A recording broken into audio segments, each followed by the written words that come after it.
नमस्कार, आप देख रहे हैं इनसाइडर लाइव और मैं हूं श्रेयोशी। आज वो ऐतिहासिक पल था जिसका इंतजार महागठबंधन के तमाम विधायक दल के नेता बेसब्री से कर रहे थे। जी हां, आज मुख्यमंत्री चंपई सोरेन के विश्वास मत का आज दिन था। आज फ्लोर टेस्ट होना था विधानसभा में। विधानसभा का ये विशेष सत्र 5 और 6 तारीख को चलेगा, जिसको लेकर आज 47 विधायक महागठबंधन दल के 47 विधायक बस के द्वारा सीधा विधानसभा पहुंचे और सदन की कार्यवाही शुरू होने के बाद सबने अपनी अपनी मत रखे, सबने अपनी अपनी बातें रखी। जिस बीच पूर्व मुख्यमंत्री हेमंत सोरेन ने भी अपनी बात रखी। पूर्व मुख्यमंत्री हेमंत सोरेन ने अपनी बात रखने के दौरान उन्होंने सीधा गिरफ्तारी का आरोप गवर्नर हाउस को ठहराया। ऐसी कई तमाम उन्होंने बात कही। इसके साथ ही आपको बता दें कि विपक्ष की ओर से 29 वोट मिले, जबकि सत्ता पक्ष की ओर से 47 वोट दिखाए गए। आपको बता दें कि ये जो विश्वास मत था ये महागठबंधन दल के तमाम विधायक दल ने हासिल किया। इस बीच सदन की कार्रवाई के बाद विधायकों ने क्या कुछ कहा। आबादी को क्रश नहीं करते। 18% हमारी आबादी पेशे से डॉक्टर तो हम मेरी ये मांग है कि अलगवान ने खुद जाहिर किया था कि चारों मंत्रियों का प्रभाव सही नहीं है, चारों मंत्री हटाए जाएंगे।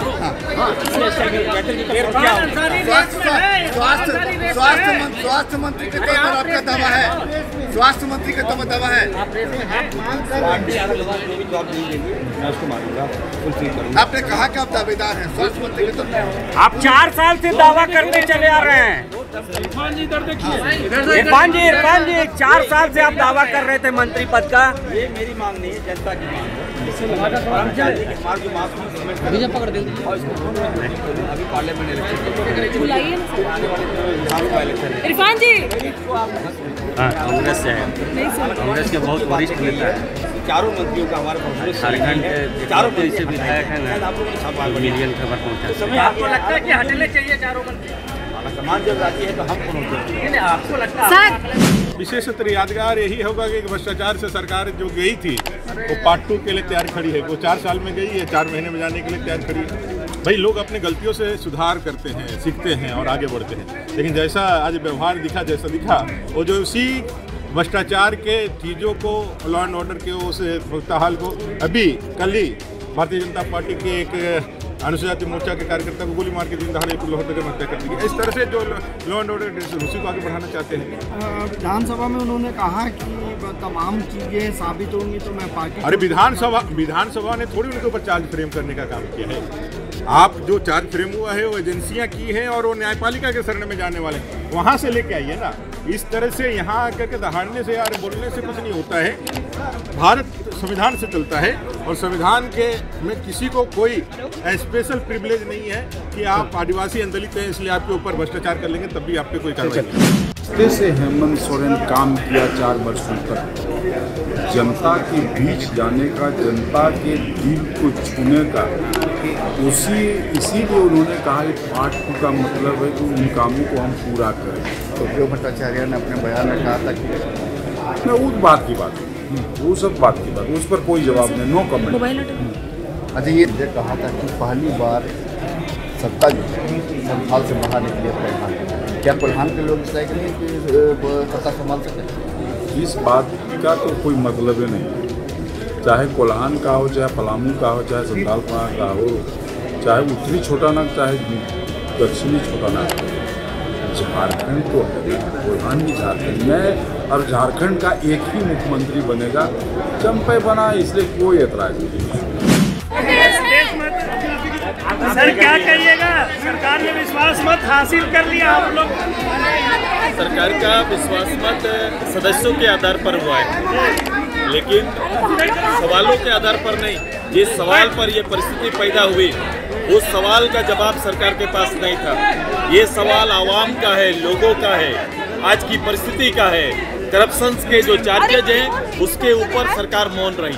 हेमंत सोरेन बोल रहे कि आदिवासी है इसलिए जो है आप लोग उनको। मैंने कहा कि व्यक्तिगत, धार्मिक या फिर सामाजिक रूप से ये सदन नहीं, सदन उनके नेतृत्व के लिए होता है, सभी के प्रति एक भाव। और पहले हमने उदाहरण भी दिया, ये पहली परिस्थिति नहीं बनी है, इससे पहले भी लोग आए हैं।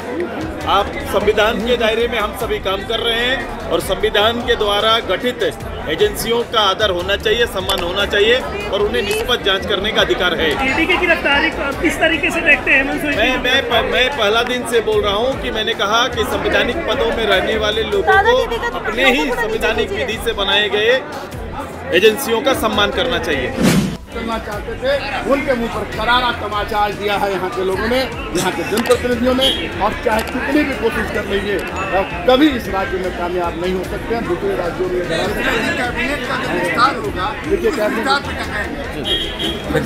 आपके पक्ष में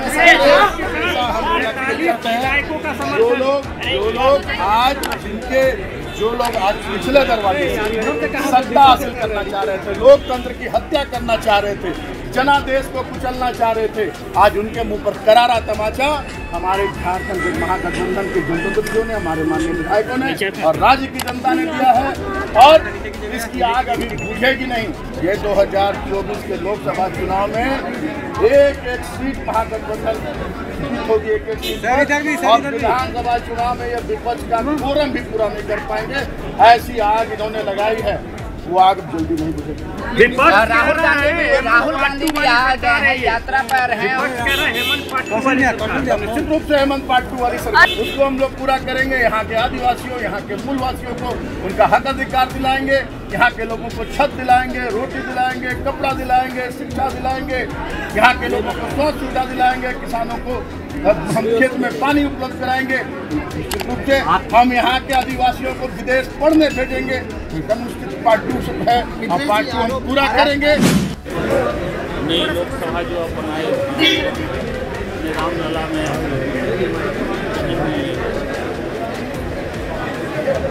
ये तो अब एक आंदोलन गुरुजी ने 72 से शुरू किया था,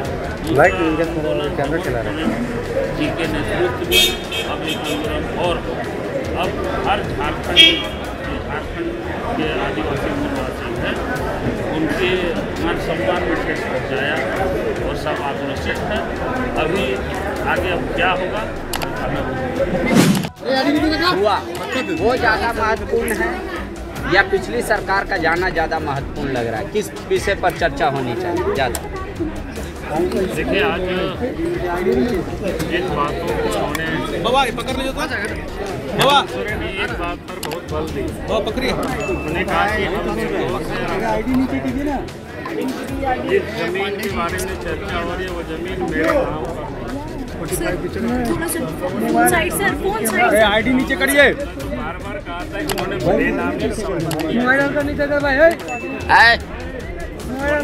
व्यक्ति बेनामी संपत्ति अर्जित करेंगे वो अपने आप में बहुत बड़ा है। हालत ये हुई है कि जिन लोगों के नाम से उन्होंने संपत्ति अर्जित की थी उन लोगों ने तो बता दिया। इसके बाद जो जानकारी मिली है आप सब लोग तहकीकात कर लीजिए, उन सारे संपत्ति को इसी बीच में और रिस्टोर भी कराया।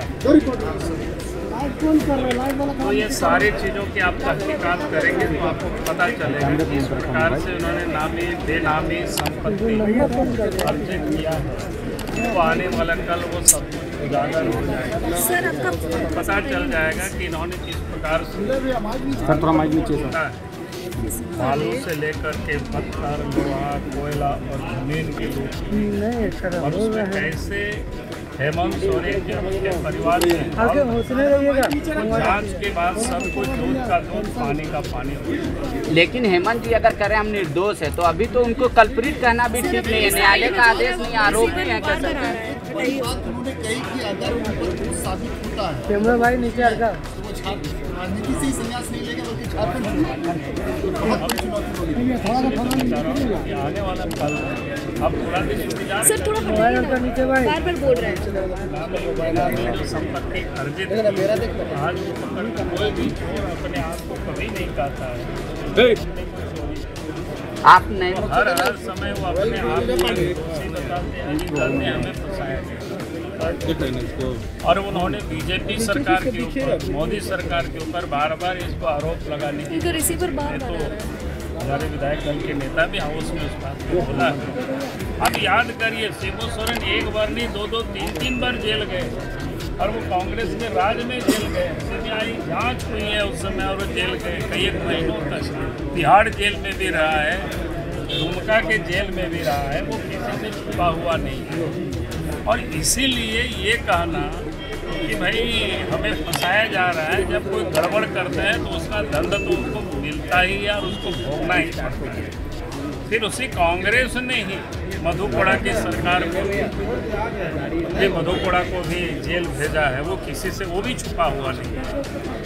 तो इसीलिए इस प्रकार की जो बार बार कहना कि भाई बीजेपी जांच एजेंसी को लगा रखी है, सच तो ये है कि अगर आप गड़बड़ करेंगे तो जांच एजेंसी का तो काम ही है जांच करना, और इसीलिए उन लोगों ने जो जांच कर रहे हैं, और इसीलिए हेमंत सोरेन जी बार बार भाग रहे हैं, कभी हाई कोर्ट, कभी सुप्रीम कोर्ट, और कभी जनता कभी वो डर दिखाते हैं, धमकी देते हैं।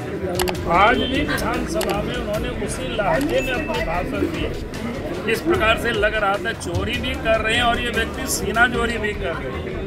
तो राज्य की जनता अच्छी तरह से इनको 4 वर्षों में समझ चुका है, इसको पहचान चुका है, उनका चरित्र क्या है, वो क्या करना चाहते हैं, वो लूटेंगे और कोई बोलेगा भी नहीं, ऐसा तो नहीं होगा। नई सरकार को, नए सीएम को कोई एडवाइस देना चाहेंगे आप?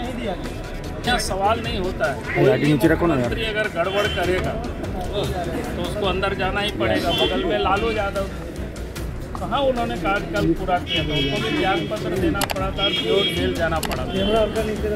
आज उन्हीं के साथी है सहयोगी दल के नीचे करो ना यार, दल के सरकार ये लोगों ने मिलकर के प्रधानमंत्री भी देश का बनाया, उस समय उनको त्याग पत्र देना पड़ा तो आदिवासी नहीं। इसीलिए ये कहना बार बार कि आदिवासी मुख्यमंत्री है इसलिए परेशान किया जा रहा है, भाई आदिवासी मुख्यमंत्री को लूटने की इजाजत तो नहीं। सर आसाम के भी मुख्यमंत्री पर आरोप लगा था, विपक्ष का कोई सुझाव होगा? नहीं, अपराधियों से, भ्रष्टाचारियों से, और बिचौलियों से और भ्रष्ट अफसरों से झारखंड को मुक्त करना चाहिए। अगर वो मुक्त नहीं करेंगे और उन्हीं लोगों के साथ मिल करके भी काम करेंगे तो इनका साइड कर दीजिए। सर एक आखिरी सवाल, हो गया। वीडियो देखने के लिए लाइक करें, सब्सक्राइब करें, साथ ही बेल आइकन दबाना न भूलें।